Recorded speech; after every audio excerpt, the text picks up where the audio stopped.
Presiden Joko Widodo memutuskan untuk menunda eksekusi mati terhadap terpidana mati narkoba asal Filipina Mary Jane Vesta Veloso. Alasannya, Jokowi menunggu proses hukum yang sedang berjalan di Filipina. Mary diketahui hanya sebagai kurir dalam kasus penyelundupan narkoba ke Indonesia. Sementara pelaku utamanya telah menyerahkan diri ke kepolisian Filipina. Penundaan eksekusi tersebut dimaksudkan memberikan keadilan bagi Mary.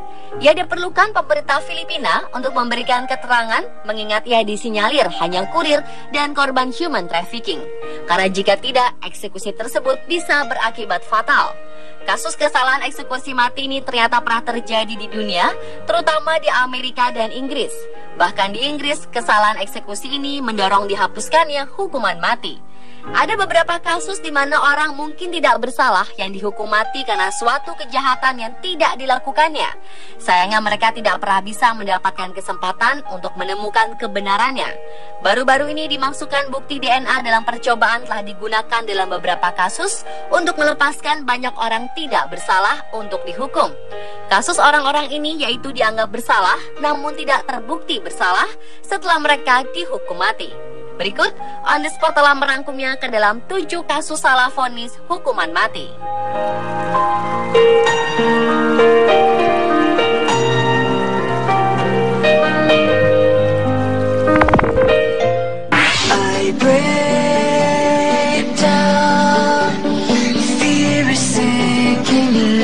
Pada bulan Februari 1983, Wanda Lopez ditikam hingga mati pada saat bekerja shift malam di sebuah pom bensin di mana ia bekerja.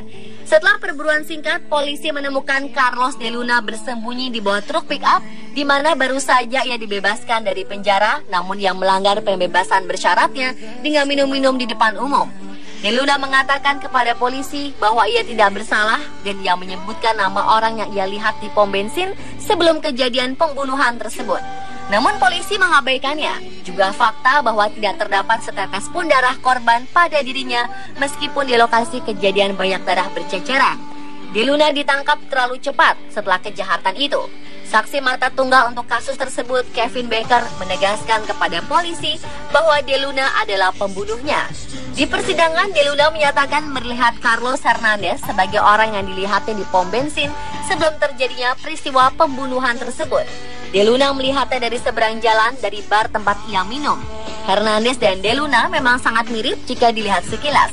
Namun tidak seperti De Luna, Hernandez memiliki sejarah panjang penyerangan dengan menggunakan senjata tajam. Dan ia berulang kali mengatakan kepada teman-teman dan kerabatnya bahwa ia telah melakukan pembunuhan itu. Hingga pada tanggal 7 Desember 1989 di Texas, Carlos de Luna berusia 27 tahun dieksekusi.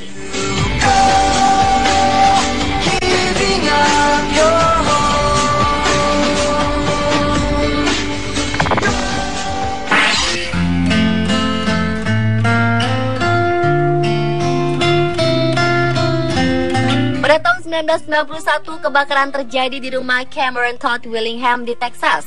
Kejadian tersebut membunuh 3 korban jiwa. Willingham lolos dari api dengan luka ringan, sedangkan istrinya tidak ada di rumah pada saat kejadian berlangsung. Jaksa menuduh Willingham sengaja membuat kebakaran tersebut dalam upaya untuk menutupi perbuatannya terhadap gadis-gadis itu, walaupun dari kesaksian istrinya bahwa ia tidak pernah berbuat sesuatu terhadap anak-anak tersebut. Sementara dari tes laboratorium diverifikasi adanya cairan bensin yang digunakan di dekat teras depan.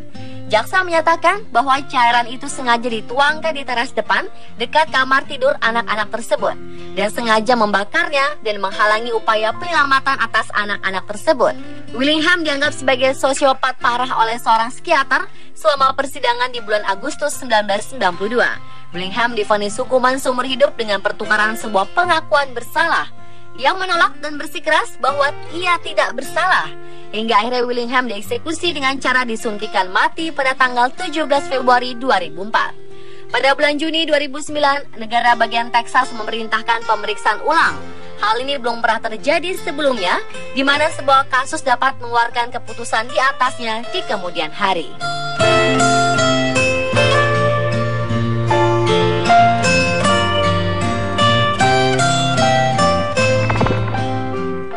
There's a picture on my kitchen wall, looks like Jesus and his friends involved. Pemerintah Taiwan menyampaikan permohonan maaf dan membayar ganti rugi sebesar 4,4 juta US dollar atau sekitar 38 miliar rupiah karena telah salah mengeksekusi mati seorang tahanan.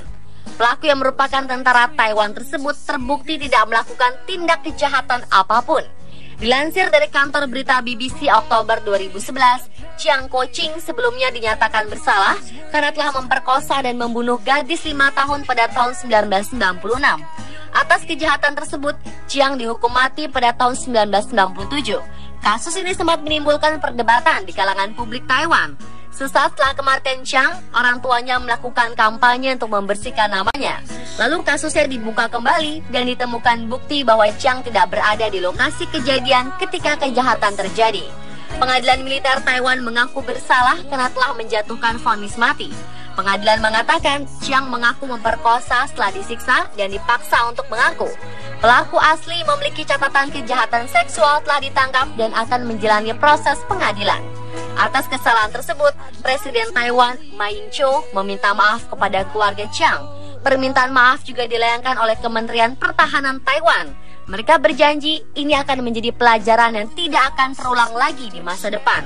Namun aktivis anti hukuman mati menyaksikan janji pemerintah Taiwan tersebut. Mereka mengatakan sistem hukum yang ada di Taiwan saat ini tidak akan menjamin kesalahan serupa tidak terjadi lagi.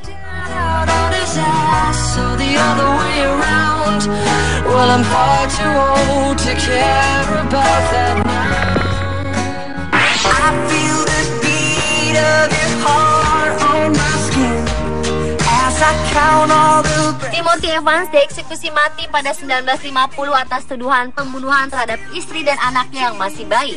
Setelah 16 tahun menjalani hukuman sebagai tahanan, sebuah penyidikan resmi menyatakan pelaku pembunuhan itu bukan Evans, melainkan seorang pembunuh berantai bernama John Reginald Halliday Christie.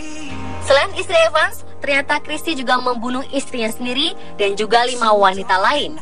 Christie sendiri diketahui mati di tangan seorang wanita yang tidak diketahui identitasnya karena kasus itu tidak ditangani oleh kepolisian. Kasus Evans tersebut mendorong dihapuskannya hukuman mati di Inggris pada tahun 1965. Setahun setelahnya, yaitu tahun 1966, Evans mendapat pengampunan meski telah tiada.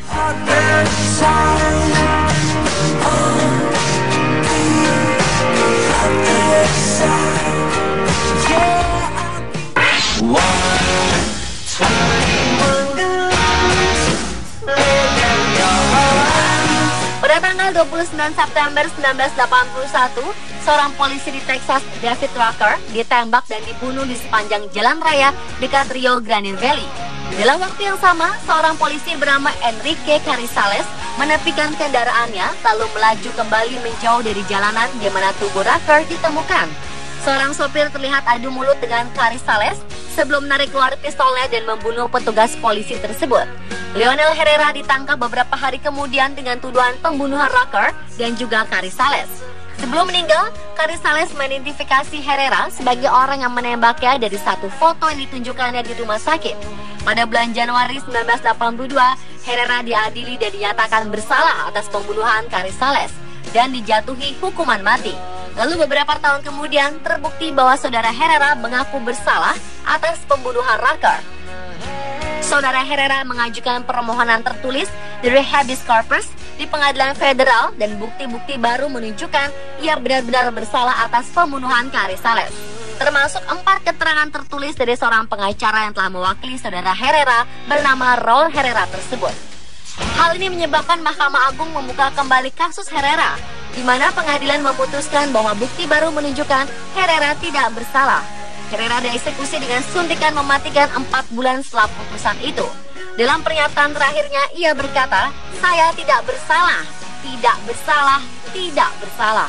Saya seorang pria tak bersalah, dan sesuatu yang sangat salah terjadi malam ini."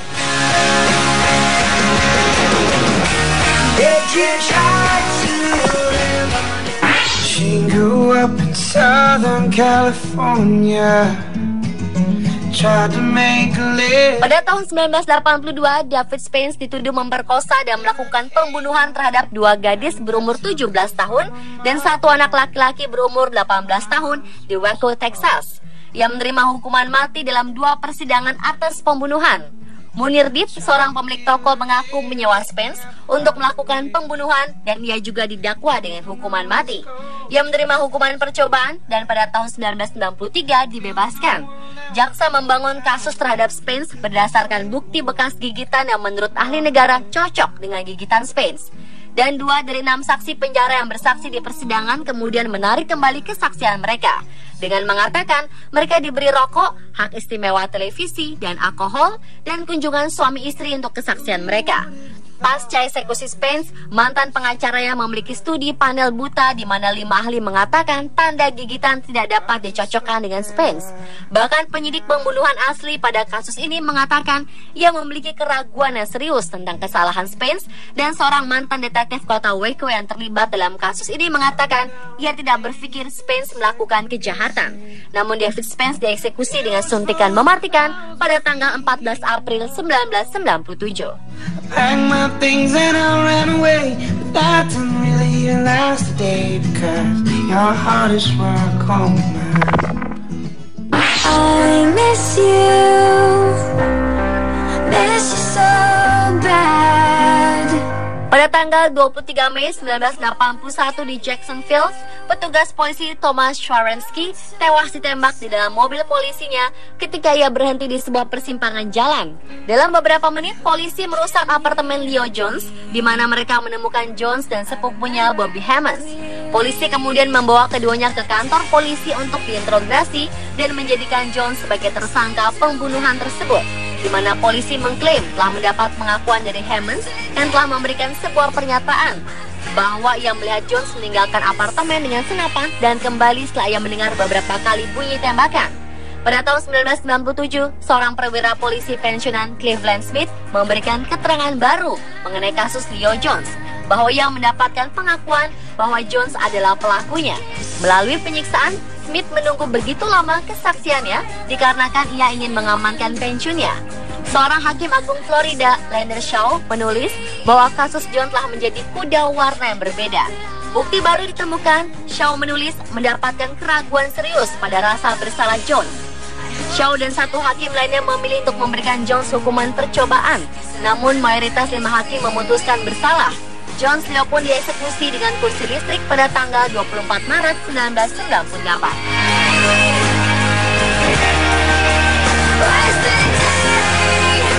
Dan itulah pemirsa 7 kasus salah vonis hukuman mati versi On The Spot.